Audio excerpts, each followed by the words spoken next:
Hi, this is Matt Burns from the University of Missouri, and we're here today to talk about another exciting research study. And with us is Dr. Elizabeth Swanson, who's a research associate professor at University of Texas at Austin, affiliated with the Meadows Center. I'm really excited you're here. Thanks for doing this. Yeah, thanks for having me, Matt. I appreciate it.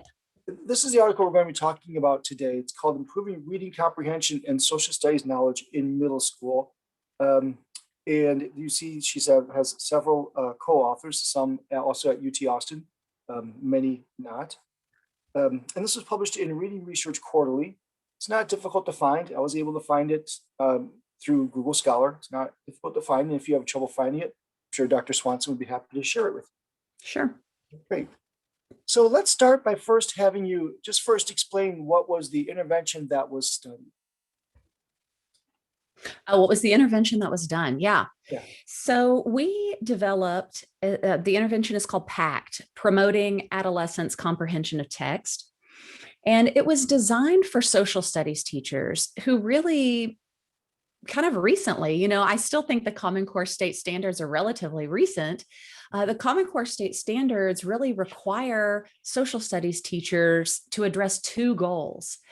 One is teaching, of course, social studies content, and the other is teaching that content through text reading.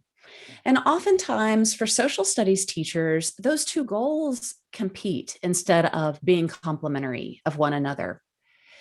So we decided to create PACT. It is a set of text-based practices that social studies teachers can use. We designed a series of 3 10-day units, and within each unit, there are 5 different practices. So let me tell you what those are real quickly. I have the article actually in front of me, so I can be sure to tell you, what these things are correctly. But the 10-day unit starts with a comprehension canopy, and that includes a motivational springboard to get middle schoolers interested in the topic and kind of an overarching question that the teacher will be addressing over the 10 days. And then the teacher teaches a set of key vocabulary words. We call them essential words using an explicit instruction routine. Okay. And then the third item is knowledge acquisition. This is where students are engaged in text reading with text-based discussion. So the teacher asks interesting questions to help build their understanding, and students are taught to reference and cite text evidence, which is super important going into high school and college, of course. And then really 2 novel practices. One is team-based learning comprehension checks. This was adapted from university classroom practice. We adapted it for middle schoolers, and middle school teachers and kids love it.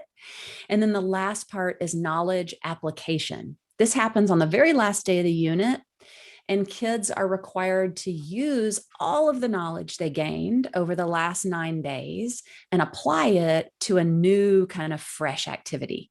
So they really enjoy that also because it's also team-based. Wow. So that's the intervention, Matt. Wow. And so then that is not a curriculum, correct? That's something that teachers use when they teach social studies, for example? Yeah, that's a good question. It is not a curriculum. So these practices overlay the curriculum that teachers use. Oftentimes what we find is that, the teachers say, oh yeah, I was going to teach the word colony anyway. Here's just a new way to teach it, or kind of a different way to teach it. Yeah. Great. Fantastic. And please then describe some of your study methods, Oh, yeah. Study this with what types of measures? Okay, sure. For this particular study that was conducted, was conducted in 2013, we used a randomized controlled trial design that was blocked on teacher. And you don't see this very often in education research, but it has several benefits. What it means is for each teacher usually taught 5 or 6 classes, and those classes were assigned to the PACT treatment or the just business as usual comparison condition. What that did for us is it allowed us to control for things like teacher quality and content, because the same teacher is teaching both the treatment and comparison classes. And the only difference is the PACT practices are used in the treatment condition. One of the concerns that other researchers sometimes bring up about the design is whether or not teachers are able to kind of keep the firewall between treatment and comparison. So we trained them on the importance of keeping kind of this, we call it a firewall, keeping the firewall. And teachers were really able to do that for the 6-week period. Now, our measures.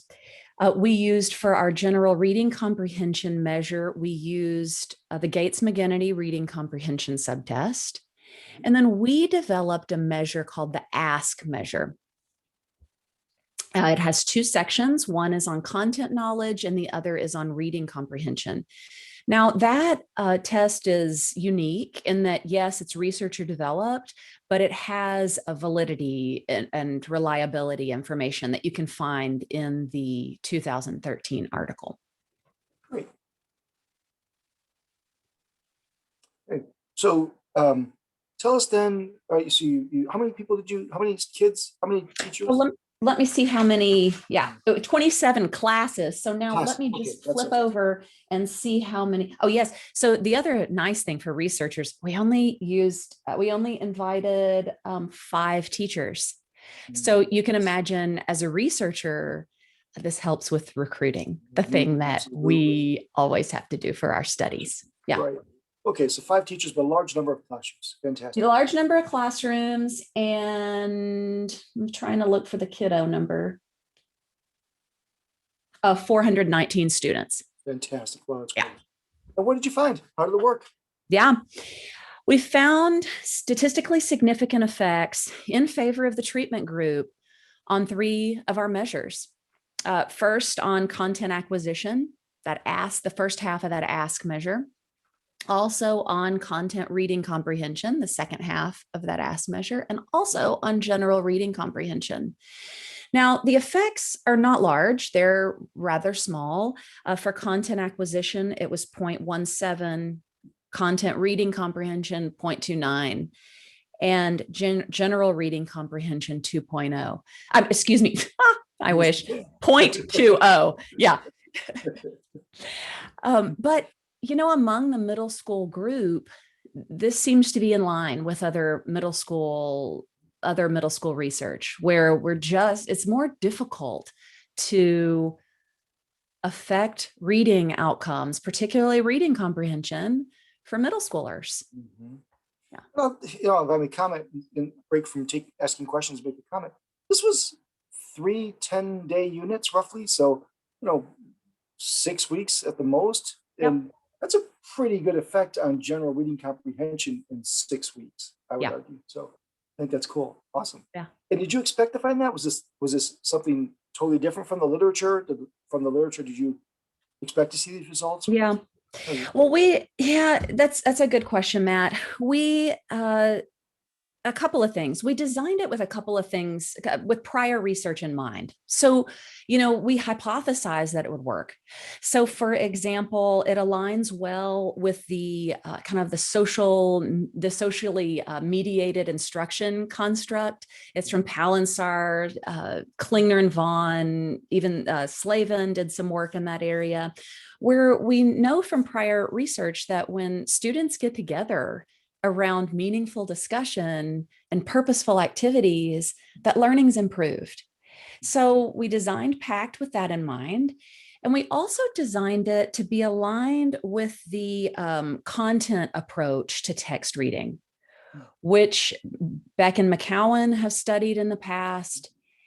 And also it's aligned with Kinch's text construction model of reading comprehension. So with those things in mind, we thought, it's designed based on prior research and theory. We think it's going to work.